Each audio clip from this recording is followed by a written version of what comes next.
Unbelievable, right?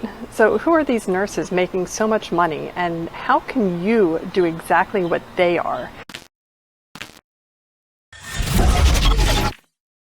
Hey Nursepreneurs, Catie Harris here, and we're helping nurses like you to make an impact by starting a business like only nurses can. So how did they do it, right? Well, the first thing they did was to step up to the plate, to say that they wanted to do something. Because some of the nurses, they didn't know what. They didn't know what they wanted to do, and some didn't know how. But that is why they came to us, so they could get help. So let me give you an example. Lisa came to us in February of 2020, and she was going to set up cannabis consulting seminars around the country, which was a great idea, right? And we helped her during that time, and she had her first class set up for April of 2020, but you know what happened. COVID hit, and everything shut down. So Lisa was devastated. I suggested we transition her program online. So we set up a sales webinar for her, a sales page, and some emails. We then invited nurses to attend, and Lisa completed her 2-day course online. And guess what? It was a smashing success. Lisa went on to generate $80,000 plus from doing that program again and again. And we had many more programs just like Lisa's that have generated $10,000 to $200,000 each, including IV hydration, concierge nursing, content writing, med spa, chronic care management, staffing agent, legal nurse consultant, and so much more. So what's the secret? Because if you ever tried to put a program together and then no one bought it, you might just throw your hands up and say, the course or program was no good. But this isn't true. If no one bought your program or your course, how could they know if it's any good or not, right? If people bought and then asked for a refund, then yeah, you have a content issue. But if they never paid, you then have a messaging problem. So how do you present yourself? What are you offering? What problems do you solve? None of our course directors were selling information or a course per se. What they were really offering was a different road for nurses in their career. Instead of working at the hospital, they could put their efforts into building a business that they were really passionate about. So the question here is, what expertise do you have that could help someone achieve better health, more wealth, or improve relationships? Because those are the main things that people spend their money on. I had a student who wanted to create a program for nurse managers. So she wanted to help them become rock stars for their unit, and this business was about improving relationships and building up confidence. Similarly, we had another course which was called Finding Your Voice, which was about building confidence, because when you speak with confidence, you get respect. So that's a big driver. But I've seen all kinds of interesting ideas come through, such as dating sites after brain injury, resolving personal trauma, cancer coaching after breast cancer, wound care specialists, anti-bullying campaigns, and so much more. The first thing you need to do is find something you're passionate about. And then you create a program outline around it. And then the next most important thing to do is to find the message that resonates with the audience that you're trying to attract. If you're talking and no one's listening, it's because you are either talking to the wrong audience, they don't believe you, or you're not saying what they want to hear, which is a big part of it.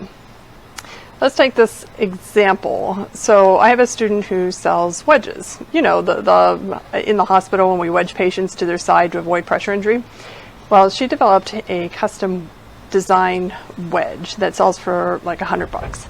And when I first talked to her, she was struggling to get sales. And I said, yeah, I can see why. Like, who would pay $100 for a wedge when you can pay $2 for a pillow?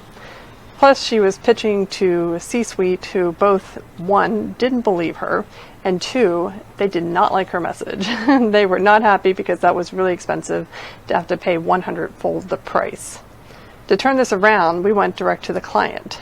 So this nurse got testimonials from people who used the wedge and claimed that this wedge had saved their life.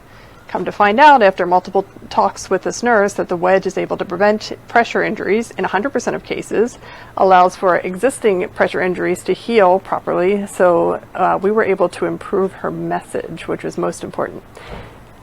Now with testimonials in hand and proof that it works, the C-suite couldn't not listen to her. She was also able to show that her method of using wedges, while more expensive up front, could save them millions on the back end. Ultimately, that's what the C-suite wanted to hear. They wanted to hear numbers that they liked. What is it that your audience wants to hear? The diabetic patient wants to hear that they can eat cake and it won't affect their sugars. The person who wants to lose weight wants to do it watching TV. A person who wants to start a business wants the freedom and money that comes along with success, but maybe not necessarily all the hard work that goes with it. And even though we know these things don't exist, if we want people to listen, we have to start the conversation with something that they want to hear. If you have, this is a crazy example, but if you have a right-wing extremist and a left-wing extremist, I mean, how do you think that conversation's going to go? Anything either one says will be wrong, even if they actually agree, ironically, right? However, let's say you take that same two people and the one who's left-wing doesn't say so. They approach and say to the right-wing extremist something about, isn't it horrible how high taxes are, and isn't it terrible that your money is wasted on stuff? Now you have that right-wing person's attention, right? You've taken them off the defensive, shown that you understand their pain, and now they will engage with you, and they don't care who you are. You can't go in with a message of why taxes are needed if people don't want the taxes, and you have to meet them where they are if you want them to listen to you. The same thing happens in health. You're not going to get people in your sphere of influence if you're constantly preaching or you're teaching them what they should do. That is what marketers know and why they're able to hook diabetics by giving them the message of eat your cake and keep your insulin at bay with XYZ supplements. And it's why we struggle as healthcare providers when we say you need to lose 100 pounds and come back in 6 months. That's just not working. It's the same thing we teach when we help nurses to put courses and programs together, and it works. It has worked for us consistently for years.